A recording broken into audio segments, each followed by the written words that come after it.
Bienvenue dans ce documentaire de géologie créé par Hugo. Je suis la voix de son ordinateur. Vous allez maintenant découvrir avec moi le merveilleux monde de cette science, qu'est la géologie. Tout d'abord, je vais vous parler du Club Nature. Le club a été créé en 2011 à Gréoux-les-Bains par Hugo. Au collège, le nombre de membres n'a jamais excédé 6. Le magazine du club s'appelle Club Nature Magazine. Il eut du succès un certain temps, mais les changements de lycée d'Hugo ont fait que le dernier numéro en date est le 7. Dans un magazine qui s'améliore toujours, le meilleur numéro est évidemment le 7, il contient des articles instructifs sur des animaux et les plantes, des jeux, et comme toujours, l'actualité du club. Après une pause de presque 2 ans, le Club Nature reprend ses activités l'été 2016 avec une nouvelle organisation bien plus simple et bien plus complète à la fois. La seule activité du club qui n'a jamais cessé depuis 2012 est l'exposition itinérante. Le principe est simple, Hugo va en vacances et prend avec lui sa toile de tente et sa collection de cailloux afin de présenter bénévolement une exposition de géologie avec ses échantillons et des documents. Il y a également 2 activités pour les plus jeunes. En fonction de l'âge et de l'intérêt des personnes visitant l'exposition au club, Hugo doit adapter son discours en allant ou non dans les détails techniques. L'année record en nombre de visites guidées est 2014. La seule édition de l'exposition ayant posé problème est celle de Ballaruc-les-Bains en 2015. 2 jaloux ont cassé du matériel et ont écrit des insultes devant le club. Heureusement, aucun caillou de la collection n'a été endommagé. Voilà, j'ai fini de parler du club. Passons à la géologie. Les sujets traités ici sont les mêmes que dans l'exposition itinérante.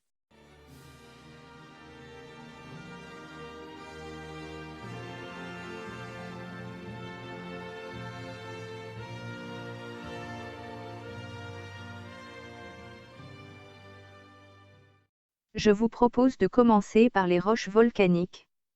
C'est d'ailleurs toujours par cela qu'Hugo commence ses explications dans son exposition itinérante. Les roches présentées en images dans ce documentaire font partie de la collection d'Hugo. Ces 3 échantillons sont issus du refroidissement de la lave d'un volcan explosif. Un volcan explosif crache de la lave très visqueuse, elle coule si lentement qu'elle refroidit avant d'être expulsée, ce qui forme des bouchons de roche au-dessus du volcan. La pression augmente à l'intérieur du volcan, ce qui va provoquer l'explosion du bouchon et lancer des tonnes de cendres dans l'atmosphère. Les roches issues de ce type de volcan sont lourdes car leur densité est élevée. A l'inverse, ces échantillons sont des roches de volcan effusifs. La lave est plus liquide et remonte rapidement, elle ne refroidit qu'une fois en dehors du volcan et ne crée pas de bouchons. On voit de belles coulées de lave. Ces coulées de lave durcissent et donnent ce qu'on appelle des pierres ponces, légères car de faible densité. Tant que le volcan est actif, de nouvelles coulées de lave recouvrent les roches à chaque éruption. Les basaltes sont aussi des roches magmatiques volcaniques, mais elles se forment surtout au fond des océans. Voici une carte très approximative du monde. On voit bien les océans. Et ceci est la même carte, sauf qu'on a représenté les dorsales océaniques en violet. Une dorsale est un peu comme une chaîne de montagnes sous l'océan pouvant atteindre la hauteur du Mont Blanc. La seule partie émergée de ces montagnes est l'Islande. En effet, ce pays sort des profondeurs de l'océan Atlantique. Du magma sort du fond des dorsales et entre en contact avec l'eau. Les roches durcissent en quelques secondes et forment du basalte. Ce basalte est repoussé vers les côtés de la dorsale. Ce phénomène s'appelle accrétion.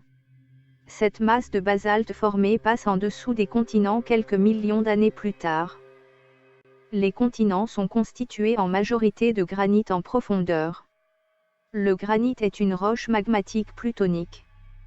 Quand le magma ne sort pas du tout du volcan, il refroidit sous la surface et cela donne des roches magmatiques plutoniques. Elles ont une texture grenue, par opposition à la texture microlithique. Voici une image de texture grenue, et une image de texture microlithique à la même échelle. Une roche est constituée de minéraux, certains minéraux sont plus gros que d'autres. Avec une texture grenue, les minéraux se voient à l'œil nu alors qu'il faut un microscope pour voir les petits minéraux appelés microlithes. Un océan vu en coupe. On voit à droite la dorsale océanique, là où se forme le basalte, ainsi que le gabbro en profondeur. Je rappelle que les roches plutoniques se forment en profondeur alors que les roches volcaniques se forment en surface. C'est pareil pour le fond des océans, le basalte est une roche volcanique qui se forme à la surface du volcan, c'est-à-dire au fond de l'océan, et le gabbro est une roche plutonique avec une texture grenue et se forme bien plus profond. Pour simplifier les explications, on va représenter en noir toutes les roches formées par la dorsale, c'est-à-dire le basalte et le gabbro. Ces roches sont poussées sur les côtés et ainsi de suite. C'est l'accrétion. Ce qui est animé ici dure des millions d'années. La croûte continentale formée de granit est moins dense que le basalte et le gabbro. Ces roches passent sous le granit, donc le fond de l'océan passe sous le continent. C'est comme quand l'eau passe sous l'huile. L'angle moyen formé par les roches qui plongent est appelé angle de pendage. On dit que ces roches se subductent. En ce qui concerne les sédiments, il ne faut pas oublier que les roches représentées ici en noir ont mis des millions d'années avant d'atteindre le continent. Pendant que ces roches avancent vers les côtes, les débris appelés sédiments se déposent dessus. Quand la nature de ces sédiments change, la couche ainsi déposée change aussi. Ces dépôts de couches différentes s'appellent stratification. Plus les sédiments se déposent, plus les couches se tassent, et les sédiments sont tellement tassés que cela forme des roches qu'on appelle roches sédimentaires. Ces échantillons de la collection sont des roches sédimentaires. Le silex contient en majorité du quartz et du soufre. Le grès est formé par la compaction du sable, les grains de sable se soudent entre eux et on obtient de gros blocs de grès. L'argile est composée de débris qui s'accumulent au fond des lacs. Quand l'argile se retrouve piégée sous terre, il se transforme en argilite. Les échantillons d'argilite de la collection étaient encore de l'argile au temps des dinosaures. Le charbon est également une roche sédimentaire car elle est formée à partir de matière organique. Il y a 300 millions d'années, la période historique s'appelait Carbonifère. Il n'y avait pas encore de dinosaures. L'atmosphère contenait beaucoup de CO2. Les plantes avaient donc énormément de nourriture à leur disposition, la végétation était donc immense. Imaginez une forêt au bord d'une rivière. Un jour, la rivière devient un torrent de boue, et en quelques années, la végétation se trouve noyée dans de la boue épaisse qui stagne. Les arbres perdent leur partie supérieure. Un jour, la boue a totalement recouvert les troncs des arbres et des grosses fougères. 40 ans après, une nouvelle forêt prend place juste au-dessus. Ce phénomène se répète ainsi plusieurs fois, ce qui provoque à chaque fois une grosse compression à cause de ce nouveau poids, exactement comme les roches sédimentaires se forment au fond des étendues d'eau. Avec la pression, le bois en décomposition est réduit en tas et le CO2 est piégé dans les plantes. Une nouvelle forêt revient au-dessus et subit le même sort. Les tas s'étalent et les millions d'années s'écoulent. Le bois en décomposition mêlé au CO2 piégé se transforme en une masse de carbone, juste du carbone, c'est-à-dire du charbon. Les mouvements du sol déforment les strates ainsi que les veines de charbon. Quelque temps après, au XIXe siècle, l'industrie minière commence et des mines de charbon ouvrent. Les mineurs creusent devant eux, puis au-dessus, et rebouchent une partie de la galerie pour des raisons pratiques. Le charbon est remonté par des puits verticaux. C'est le même principe pour la formation de pétrole, sauf que ce ne sont pas les arbres qui sont piégés dans la boue, mais des tonnes de plancton. Le pétrole est la seule roche sédimentaire liquide. La science des roches métamorphiques est très complexe. Nous allons beaucoup simplifier. Le gaz de schiste tient son nom de la roche qui tapisse les poches de gaz. La technique qui consiste à fractionner la couche de schiste est très polluante, et c'est pour cela que les associations écologistes sont contre. Ces exemples de transformation que les roches subissent sont assez évidentes. La combinaison de plusieurs transformations est possible. Quand du magma remonte des profondeurs de la Terre, la chaleur monte autour du conduit. Les minéraux entrent en fusion partielle, c'est-à-dire que seulement le tour des minéraux devient liquide.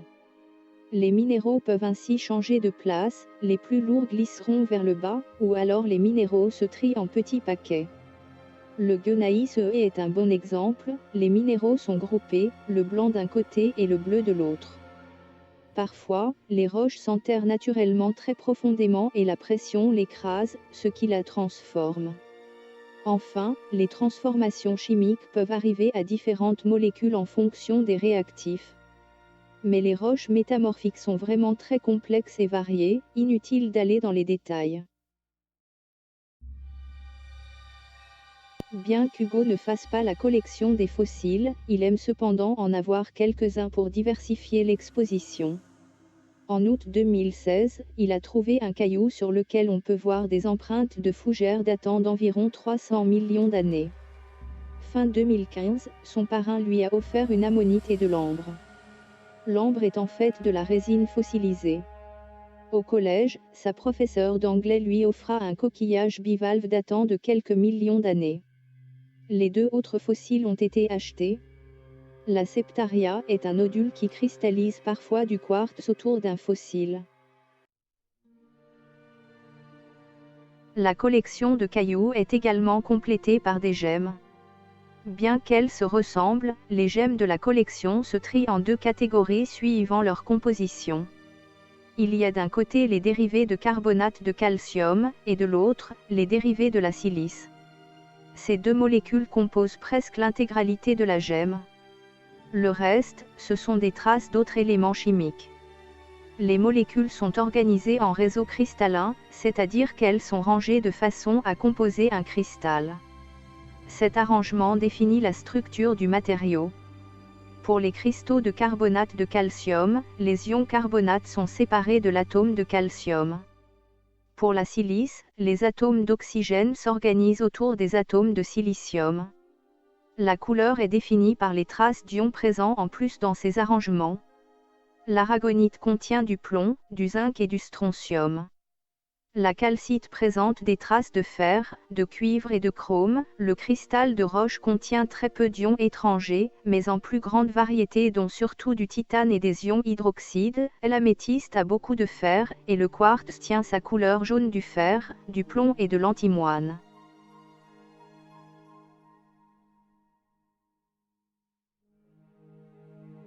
Certains cailloux de la collection sont composés de métaux. L'azurite est un caillou formé de carbonate de cuivre contenant des ions hydroxyle. Les molécules ont cristallisé en structure. L'échantillon de la collection contient également une trace verte, qui est du vert de gris provenant de l'hydratation du carbonate de cuivre. La pyrite est du disulfure de fer qui a cristallisé en cube. Les atomes de fer sont sur les coins du cube ainsi qu'au centre des faces, et les atomes de soufre sont sur les arêtes. Enfin, les petites feuilles d'or sont plongées dans un liquide afin de nager à l'intérieur. Le club possède très peu d'or, mais ce n'est pas de l'or pur. L'or 22 carats est un alliage d'or et de cuivre.